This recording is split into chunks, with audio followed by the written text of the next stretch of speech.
ಎಲ್ಲರಿಗೂ ನಮಸ್ಕಾರ. ಇದು ಸುದ್ದಿ ವಿಶ್ಲೇಷಣೆ. ನಾನು ಶಶಿಧರ್ ಭಟ್. ಇದು ನನ್ನ ಡಿಜಿಟಲ್ ವಾಹಿನಿ. ಯೂಟ್ಯೂಬ್, ಫೇಸ್ಬುಕ್ಗಳಲ್ಲಿ ತಾವು ನನ್ನ ಈ ವಿಶ್ಲೇಷಣೆಯನ್ನು ನೋಡಬಹುದು. ಅದಕ್ಕಾಗಿ ತಾವು ನನ್ನ ಈ ವಾಹಿನಿಯನ್ನು ಲೈಕ್ ಮಾಡಿ, ಸಬ್ಸ್ಕ್ರೈಬ್ ಮಾಡಿ, ಬೆಲ್ ಐಕಾನನ್ನು ಪ್ರೆಸ್ ಮಾಡೋದು ಮರಿಬೇಡಿ. ಸೊ ಆ ಮೂಲಕ ನನ್ನ ಎಲ್ಲ ವಿಡಿಯೋಗಳ ನೋಟಿಫಿಕೇಷನ್ ತಮಗೆ ಬರುತ್ತೆ. ಯಾವುದೇ ಮಿಸ್ ಮಾಡದೆ ನೋಡ್ಬೋದು. ಅದರಂತೆ ತಮ್ಮ ಬೆಂಬಲವನ್ನು ನಾನು ಸದಾ ಕೇಳ್ತಿರ್ತೀನಿ. ತಮ್ಮ ಬೆಂಬಲವೇ ನನಗೆ ಶ್ರೀರಕ್ಷೆ ಅಂತ ಹೇಳ್ತಿರ್ತೀನಿ. ಯಾಕೆಂದರೆ ನಮ್ಮಂಥವರಿಗೆ ಪ್ರೋತ್ಸಾಹ ಏನಿದೆ ಅದು ಬಹಳ ಮುಖ್ಯವಾದ್ದು. ತಮ್ಮ ಪ್ರೋತ್ಸಾಹ ನಮ್ಮ ಉಸಿರಾಗಿರುತ್ತೆ. ನಾವು ಮಾತನಾಡೋದಕ್ಕೆ ಸಾಧ್ಯ ಆಗುತ್ತೆ. ನನ್ನ ಮಾತು ಬೇಕು, ನನ್ನ ವಿಶ್ಲೇಷಣೆನ ಕೇಳಬೇಕು ಅಂತ ಅಂದರೆ ತಾವು ನನಗೆ ಸಹಾಯ ಮಾಡಿ. ಕರ್ನಾಟಕದ ರಾಜಕಾರಣ ಏನಿದೆ, ಬಹಳ ಮುಖ್ಯವಾದ ಬೆಳವಣಿಗೆ ಯಾವುದು ಅಂತ ಆಲೋಚನೆ ಮಾಡಿದರೆ ಅದು BJPಯಲ್ಲಿ ನಡೆಯುತ್ತಿರುವ ವಿದ್ಯಮಾನಗಳು. ಮೇಲೆ ನೋಡುವುದಕ್ಕೆ ಎಲ್ಲವೂ ಸರಿ ಇದ್ರಂತೆ ಕಂಡರೂ ಕೂಡ ಒಳಗಡೆ ಸರಿ ಇಲ್ಲ. ಎಲ್ಲವೂ ವಿಜೃಂಭಿಸುತ್ತಿರುವಂತೆ ಕಂಡರೂ ಕೂಡ ಒಳಗಡೆ BJP ಶಿಥಿಲಗೊಳ್ಳುತ್ತಾ ಇದೆ. ಅದಕ್ಕೆ ಯಾವುದೇ ಅನುಮಾನ ಬೇಕಾಗಿಲ್ಲ. ಸೊ ಇದರಲ್ಲಿ ಬಹಳ ಮುಖ್ಯವಾದ ಒಂದು ಟ್ರೆಂಡ್ ಅಂದರೆ ಲಿಂಗಾಯತ ನಾಯಕರುಗಳು BJPಯನ್ನು ಬಿಡುತ್ತಾ ಇರೋದು. ಇದು ಒಂದು ರೀತಿಯ ಅಪಾಯಕಾರಿ ಸಿಗ್ನಲ್ ಆ ಪಕ್ಷಕ್ಕೆ ಅಂತ ನನಗೆ ಅನಿಸುತ್ತೆ. ಯಾಕೆಂದರೆ BJP ಪಕ್ಷದ ಸ್ಟ್ರಕ್ಚರ್ ನೋಡಿ, ಅದು ನಿಯಂತ್ರಣದಲ್ಲಿ ಇರುವುದು RSS ಸಂಘ ಪರಿವಾರದ ಬ್ರಾಹ್ಮಣರ ಕೈಯಲ್ಲಿ. ಅನುಮಾನನೇ ಬೇಕಾಗಿಲ್ಲ ನಿಮಗೆ. ಸೊ RSS ಏನಿದೆ ಯಾರ ಕೈಯಲ್ಲಿದೆ? RSS ಸದಾ ಬ್ರಾಹ್ಮಣರ ಕೈಯಲ್ಲಿದೆ. ಆದರೆ BJPಯನ್ನು ಕರ್ನಾಟಕದ ಮಟ್ಟಿಗೆ ಬೆಳೆಸಿದವರು, ಅದಕ್ಕೆ ಶಕ್ತಿ ತುಂಬಿದವರು, ಯಾವುದೇ ಅನುಮಾನ ಬೇಕಾಗಿಲ್ಲ, ಅದು ಲಿಂಗಾಯಿತು. ನೀವು ಕರ್ನಾಟಕದ ರಾಜಕೀಯ ಇತಿಹಾಸವನ್ನು ಸೂಕ್ಷ್ಮವಾಗಿ ಗಮನಿಸಿದರೆ ಈ ಅಂಶ ಗೋಚರ ಆಗುತ್ತೆ. ಯಾಕಂದರೆ ಯಾವಾಗ ಕಾಂಗ್ರೆಸ್ ಪಕ್ಷದಲ್ಲಿ ವೀರೇಂದ್ರ ಪಾಟೀಲ್ಗೆ ಅವಮಾನ ಮಾಡಲಾಯಿತು, ಅವರು ಅನಾರೋಗ್ಯದ ಸಂದರ್ಭದಲ್ಲಿ ಅವರನ್ನು ಒಂಥರ ಅಮಾನವೀಯವಾಗಿ ನಡೆಸಿಕೊಂಡು ಹೊರಗಾಕಲಾಯಿತು, ಆ ಸಂದರ್ಭದಲ್ಲಿ ಲಿಂಗಾಯತರು ಕಾಂಗ್ರೆಸ್ಸನ್ನು ಕೈಬಿಟ್ಟರು. ಅದಾದ ಮೇಲೆ ಅವರು ನೆಲೆಕೊಂಡುಕೊಂಡಿದ್ದು ಲಿಂಗಾಯತರು ಜನತಾ ಪರಿವಾರದಲ್ಲಿ. ನಾನು 1000 ಸಲ ಹೇಳ್ತೀನಿ, ಲಿಂಗಾಯತರು ಎಷ್ಟು ಸೆಕ್ಯುಲರ್ ಅಂತ ಅಂದರೆ ಅವರು ರಾಮಕೃಷ್ಣ ಹೆಗಡೆ ಅವ್ರನ್ನ ತಮ್ಮ ನಾಯಕರು ಅಂತ ಅಂದ್ಕೊಂಡಿದ್ರು. They are so secular. ಯಾಕಂದರೆ ಬಸವಣ್ಣನ ವಚನ, ಅವರ ಮಾತು, ಬಸವಣ್ಣನ ಬೋಧನೆಗಳು ಏನಿವೆ ಅದು ಇಡೀ ಆ ಸಮುದಾಯದಲ್ಲಿ ಒಳಗಡೆ ಪ್ರವಹಿಸ್ತಾ ಇದೆ. ಸೊ ಹೆಗಡೆಯನ್ನು ಒಪ್ಕೊಂಡಿದ್ರು. ಹೆಗಡೆ ಈ ಎಲ್ಲ ಲಿಂಗಾಯತರನ್ನು ಕರ್ಕೊಂಡೋಗಿ BJPಯ ಮಡಿಲಿಗೆ ಹಾಕಿದ್ರು. ದಟ್ ಇಸ್ ಇತಿಹಾಸ. ಅದಾದ ಮೇಲೆ ಕರ್ನಾಟಕದಲ್ಲಿ BJPಯನ್ನು ಬೆಳೆಸುವ, ಅಧಿಕಾರಕ್ಕೆ ತರುವ ಎಲ್ಲ ಕೆಲಸವನ್ನು ಮಾಡಿದ್ರು ಲಿಂಗಾಯತರು. ಅವರು ತಮ್ಮ ನಾಯಕರನ್ನ ಯಡಿಯೂರಪ್ಪನವರಲ್ಲಿ ಹುಡುಕಿಕೊಂಡರು. ಯಡಿಯೂರಪ್ಪ ಅವರ ಸಮುದಾಯದವರಾಗಿದ್ದರು, ಅವರು ನಾಯಕರಾಗಿದ್ದರು, ಜನಪ್ರಿಯ ಜನನಾಯಕರು. ಯಡಿಯೂರಪ್ಪ ಪ್ರಬಲರಾದ ಮೇಲೆ ಯಡಿಯೂರಪ್ಪನವರ ಮೇಲೆ ಇರುವ ಆರೋಪಗಳು ಬೇರೆ. ಅದರ ಬಗ್ಗೆ ನಾನು ಈ ಸಂದರ್ಭದಲ್ಲಿ ಮಾತನಾಡಲ್ಲ. ಭ್ರಷ್ಟಾಚಾರದ ಬಗ್ಗೆ ಅವರು ಭ್ರಷ್ಟರಲ್ಲ ಅಂತ ಹೇಳುವ ಧೈರ್ಯ ಕೂಡ ನನಗೆ ಇಲ್ಲ. ಅವರು, ಅವರ ಮಕ್ಕಳು ಭ್ರಷ್ಟರಾಗಿದ್ದರು. ಆದರೆ ಅವರು ಪ್ರಶ್ನಾತೀತ ಲಿಂಗಾಯತ ನಾಯಕರಾಗಿದ್ದರು, ಪ್ರಬಲ ನಾಯಕರಾಗಿದ್ದರು. ಅವರು ಯಾವಾಗ BJPಯನ್ನು ಮುನಿಸಿಕೊಂಡು KJPಯನ್ನು ಕಟ್ಟಿದ್ರು, ಆಗ BJP ಅಧಿಕಾರವನ್ನು ಕಳೆದುಕೊಳ್ಬೇಕಾಯಿತು. ಇದೆಲ್ಲ ನಮಗೆ ಗೊತ್ತಿರುವಂಥ ವಿಚಾರ, ನಾನೇ ಮತ್ತೆ ನಿಮ್ಗೆ ಹೇಳಬೇಕಾಗಿಲ್ಲ. ಆದರೆ ಸತತವಾಗಿ ಯಡಿಯೂರಪ್ಪನವ್ರನ್ನ ಟಾರ್ಗೆಟ್ ಮಾಡಲಾಯಿತು. ಯಡಿಯೂರಪ್ಪ ಟಾರ್ಗೆಟ್ ಮಾಡಿದವರು ಯಾರು? ಯಡಿಯೂರಪ್ಪನವ್ರನ್ನ ಇದೇ RSS ನಾಯಕತ್ವ, RSS ಕಾಲಾಳುಗಳು, RSSನ್ನು ಪ್ರತಿಪಾದಿಸುವವರು.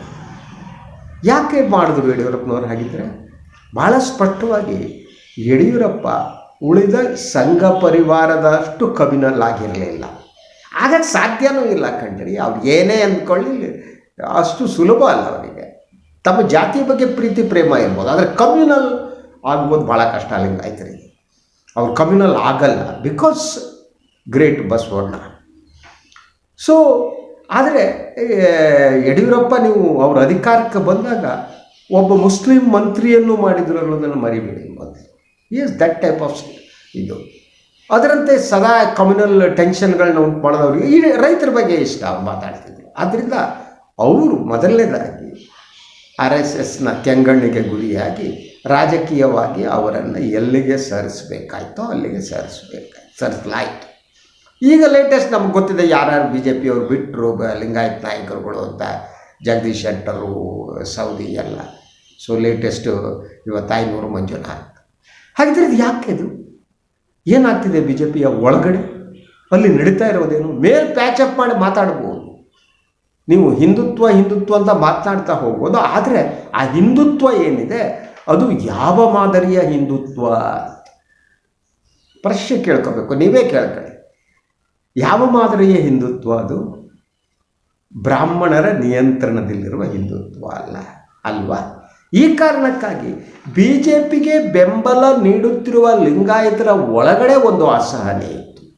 ಅದು ಈ ಹಂತದಲ್ಲಿ ಬ್ರಾಹ್ಮಣ ವರ್ಸಸ್ ಲಿಂಗಾಯತ್ ಅನ್ನುವ ವಾತಾವರಣವನ್ನು ಸೃಷ್ಟಿಸಿದೆ. ಅದನ್ನು ಕಾಂಗ್ರೆಸ್ ಬಳಸ್ಕೊತಾನೆ ಇದೆ, ಅನುಮಾನ ಬೇಕಾಗಿಲ್ಲ. ಕಾಂಗ್ರೆಸ್ ರಾಜಕೀಯ ಪಕ್ಷವಾಗಿ ಅವರೇನು ಕೈ ದೇವ್ರು ಹಿಡ್ಕೊಂಡು ಕೂತ್ಕೊಳ್ಳೋಕ್ಕಾಗುತ್ತೆ. They will use it as a political party.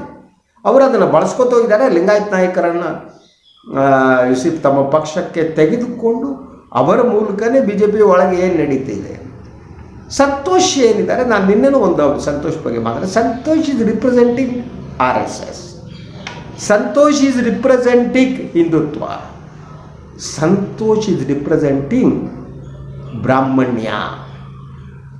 Is representing ಬ್ರಾಹ್ಮಣ್ಯ. ಅನುಮಾನನೇ ಬೇಕಾಗಿಲ್ಲ. ಅವರು RSSನ ಪಕ್ಕಾ ಕಾರ್ಯಕರ್ತರು ಯಾವಾಗಲೂ ಹಾಗೆ ಇರ್ತಾರೆ. ಸೊ BJPಯ ಒಳಗಡೆ ಈ ಬ್ರಾಹ್ಮಣರ ಒಂದು ನಿಯಂತ್ರಣ ಏನಿತ್ತು, ಅದು BL ಸಂತೋಷ್ ಇರ್ಬೋದು, ಮೋಹನ್ ಭಾಗವತ್ ಇರ್ಬೋದು, ಕಲ್ಲಡ್ಕ ಭಟ್ರು ಇರ್ಬೋದು ಅಲ್ವಾ, ಇವರು ಎಲ್ಲ ಕೂಡ BJPಯನ್ನು ನಿಯಂತ್ರಿಸುತ್ತಿರುವ RSS ನಾಯಕರು. ಸೊ ಇವರು ಏನಿದ್ದಾರೆ, ಇವರ ಇಡೀ ಕಾರ್ಯಚಟುವಟಿಕೆ ಗೇಮ್ ಪ್ಲ್ಯಾನ್ ಏನಿದೆ, ಬ್ರಾಹ್ಮಣರ ಶ್ರೇಷ್ಠತೆ ಮತ್ತೆ ಮೆರೆಯುವಂತೆ ಮಾಡೋದು ಮತ್ತು ಸದಾ ಉಳಿದ ನಾಯಕರುಗಳನ್ನ ತಮ್ಮನ್ನು ಹೇಗೆ ಹಿಡ್ಕೊಳ್ಳೋದು. ಹಿಂದುತ್ವ ಮಾತನಾಡುವ ಮೂಲ ಉದ್ದೇಶ ಅದೇ. ಹಿಂದುತ್ವ, ನಾವೆಲ್ಲ ಹಿಂದೂ, ದೇಶ ಪ್ರೇಮ ಅಂತ ಹೇಳ್ತಾ ಉಳಿದ ಜಾತಿ ಸಮುದಾಯಗಳೇನಿವೆ, ಯಾವ ಜಾತಿ ಸಮುದಾಯಗಳು ಶೋಷಣೆಗೆ ಒಳಗಾಗಿವೆ ಅವರಿಗೆ ಅವರ ನೋವನ್ನು, ಅವರ ಅಸಹಾಯಕತೆಯನ್ನು, ಅವರ ದುಃಖವನ್ನು ಎಲ್ಲವನ್ನು ಮರೆಸುವುದಕ್ಕೆ ಪಾಕಿಸ್ತಾನ ತೋರಿಸೋದು, ದೇಶ ಪ್ರೇಮದ ಬಗ್ಗೆ ಮಾತನಾಡೋದು, ಇದು ಇಸ್ ಎಜೆಂಡಾ. ಆ ಎಜೆಂಡಾದ ಭಾಗವಾಗಿಯೇ ಲೇಟೆಸ್ಟಾಗಿ ಕೆಲವು ನಾಯಕರು ಹೊರಗೆ ಹೋಗುವ ವಾತಾವರಣ, ಲಿಂಗಾಯತ್ ನಾಯಕರು ಹೊರಗೆ ಹೋಗುವ ವಾತಾವರಣ ಸೃಷ್ಟಿಸಲಾಯಿತು. ಇದು ಸಿಸ್ಟಮೆಟಿಕಲಿ ಇದೇನಿಟ್ಟು ಅಂದರೆ ಅದಕ್ಕೊಂದು ಎಜೆಂಡಾ, ಅದೊಂದು ಷಡ್ಯಂತ್ರ ಮಾಡುವ ಮೂಲಕ ಈ ಅರಿವು ಏನಿದೆ, ಆ ಅರಿವು ಲಿಂಗಾಯತ ಸಮುದಾಯಕ್ಕೆ ಈಗ ಬರ್ತಾ ಇದೆ. BJPಯ ಒಳಗಿರುವ ಲಿಂಗಾಯತರಿಗೆ, ಹೊರಗಿರುವ ಲಿಂಗಾಯತರಿಗೆ ಈ RSS ಎಜೆಂಡಾ, ಅದನ್ನು ನೀವು ಸಂತೋಷ್ ಎಜೆಂಡಾ ಅನ್ನಿ, ಕಲ್ಲಡ್ಕ ಪ್ರಭಾಕರ್ ಭಟ್ಟ ಎಜೆಂಡಾ ಅನ್ನಿ, ಅದೊಂದು ಒಂದೇ ಅದು.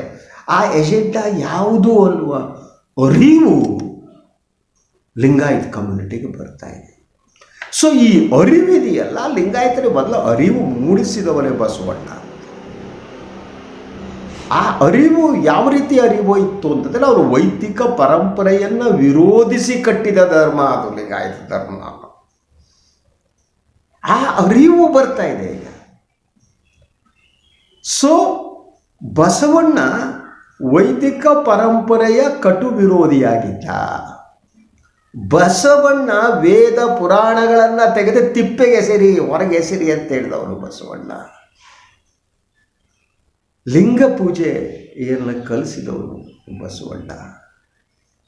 ಬಸವಣ್ಣ. ಅವರು ಕೇವಲ ಧಾರ್ಮಿಕ ಗುರು ಮಾತ್ರ ಅಲ್ಲ, ಸಮಾಜ ಸುಧಾರಕ. ಇಡೀ ಸಮಾಜದ ಬಗ್ಗೆ ಬಸವಣ್ಣನಿಗಿದ್ದ ಕನಸು ಏನಿತ್ತು ಅಂತ. ಆದರೆ ಬಸವಣ್ಣನ ನಾಶ ಮಾಡಿದವರು ಏನಿದ್ದಾರೆ, ಆ ನಾಶ ಮಾಡಿದವರಲ್ಲೂ ಕೂಡ ಈ ವೈದಿಕ ಪರಂಪರೆಯ ಪ್ರತಿಪಾದಕರೇ ಇದ್ದರು. ಅದು ಇತಿಹಾಸ. ಸೊ ಬಿಜ್ಜಳನ ಆಸ್ಥಾನದಲ್ಲಿ ಏನಿದೆ ಆ ಆಸ್ಥಾನದ ಕಥೆಯೆಲ್ಲ ಹೇಳೋದಕ್ಕೆ ಹೋಗಲ್ಲ, ಅದು ಇತಿಹಾಸವನ್ನು ಹೇಳಿ ಎಲ್ಲ ಶರಣರು ಬಿಜ್ಜಳ ರಾಜ್ಯದಿಂದ ಹೊರಟಾಗ ಅವರೆಲ್ಲ ಈ ವಚನಗಳ, ಅದು ಎಂತಹ ವಚನಗಳ್ರಿ, ಅದನ್ನೆಲ್ಲ ಹಿಡ್ಕೊಂಡು ಹೋಗಿರ್ತಾರೆ. ಅಲ್ಲಿ ಗಲಾಟೆ ಆಗುತ್ತೆ, ಎಲ್ಲ ಆಗುತ್ತೆ. ಆ ವಚನಗಳನ್ನು ಕೆಲವನ್ನು ಸುಟ್ಟು ಹಾಕ್ತಾರೆ. ಯಾರು ವೇದ ಪುರಾಣ ಮಾತನಾಡ್ತಾ ಇದ್ರೋ ಅವರು ಈ ಕೆಲಸವನ್ನು ಮಾಡ್ತಾರೆ. ಕೆಲವು ಹತ್ಯೆಗಳು ಕೂಡ ನಡೆದಿವೆ ಆ ಸಂದರ್ಭದಲ್ಲಿ, ಅದನ್ನು ಅಲ್ಲಗಳೆಯೋಕ್ಕಾಗಲ್ಲ. ಸೊ ಹೇಗೆ ಬಸವಣ್ಣನವರು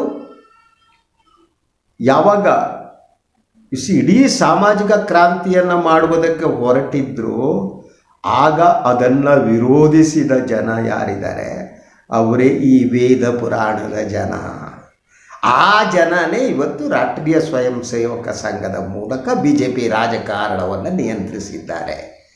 ಅಂದರೆ ಯಾರು ಲಿಂಗಾಯತ ಧರ್ಮಕ್ಕೆ ಮೂಲ ಪುರುಷರಾದ ಬಸವಣ್ಣನವರನ್ನು ರಾಜ್ಯ ಬಿಟ್ಟು ಹೋಗುವಂತೆ ಮಾಡಿದ್ರು, ಆ ಜನ ಸಮುದಾಯವೇ ಈಗ BJPಯಿಂದ ಲಿಂಗಾಯತರು ಹೋಗುವಂತೆ ಮಾಡ್ತಾರೆ. ಇದು ಆಶ್ಚರ್ಯವನ್ನು ಉಂಟು ಮಾಡಬೇಕಾಗಿಲ್ಲ, ಇದು ಲಿಂಗಾಯತರಿಗೆ ಅರ್ಥ ಆಗಬೇಕಾಗಿತ್ತು ಅಷ್ಟೇ.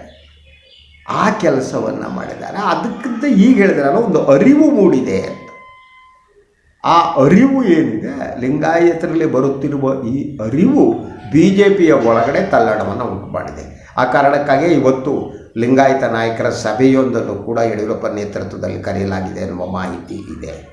ಅಲ್ಲಿ ಕೆಲವು ಪ್ಲ್ಯಾನ್ಗಳನ್ನು ಮಾಡಿ ಲಿಂಗಾಯತ ಮಠಾಧೀಶರುಗಳನ್ನೆಲ್ಲ ಹಿಡಿದು ಅವರ ಮೂಲಕ ಯಾವ ರೀತಿ ಲಿಂಗಾಯತರನ್ನು ತಮ್ಮ ಮುಷ್ಟಿಯಲ್ಲಿ ಹಿಡ್ಕೊಳ್ಳೋಕೆ ಯತ್ನ ಮಾಡಬೇಕು ಅನ್ನುವ ಕಾರ್ಯಸೂಚಿ ಕೂಡ ಇವತ್ತು ನಿರ್ಧಾರ ಆಗುತ್ತಂತೆ.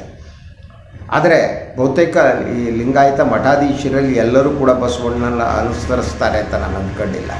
ಅವರು ಕೂಡ ಕೆಲವರು ಭಾಳ ಸ್ಲೇವ್ ಆಗಿದ್ದಾರೆ, ಅಧಿಕಾರದ ಸ್ಲೇವ್ ಆಗಿದ್ದಾರೆ, ಅವರು BJPಯ ಗುಲಾಮರಾಗಿದ್ದಾರೆ. ಸೊ ಆ ಕಾರಣಕ್ಕೆ ಅವರು ಕೆಲವರು ಸಹಾಯ ಮಾಡಬಹುದು. ಆದರೆ ಲಿಂಗಾಯತರಲ್ಲಿ ಬಂದ ಈ ಅರಿವಿದೆಯಲ್ಲ, ಈ ಅರಿವು ಏನಿದೆ ಅದು BJPಗೆ ನುಂಗಲಾರದ ತುತ್ತಾಗಿ ಪರಿವರ್ತನೆ ಆಗುತ್ತೆ. ಸೊ ಬ್ರಾಹ್ಮಣ ವರ್ಸಸ್ ಲಿಂಗಾಯತ ಅನ್ನುವ ವಾತಾವರಣ BJPಯಲ್ಲಿ ಏನು ಸೃಷ್ಟಿಯಾಗಿದೆಯಲ್ಲ, ಇದು ಅತಿ ಮಹತ್ವದ ಬೆಳವಣಿಗೆ. ಇದು ಇನ್ನಷ್ಟು ಪ್ರಬಲವಾದರೆ BJP ಕರ್ನಾಟಕದಲ್ಲಿ ನೆಲ ಕಚ್ಚುವುದು ಅನುಮಾನವೇ ಇಲ್ಲ ಅಂತ ಹೇಳ್ತಾ ಇವತ್ತಿನ ಸುದ್ದಿ ವಿಶ್ಲೇಷಣೆಯನ್ನು ಮುಗಿಸ್ತೀನಿ. ಎಲ್ಲರೂ ಒಳ್ಳೆಯದಾಗಲಿ. ನಮಸ್ಕಾರ.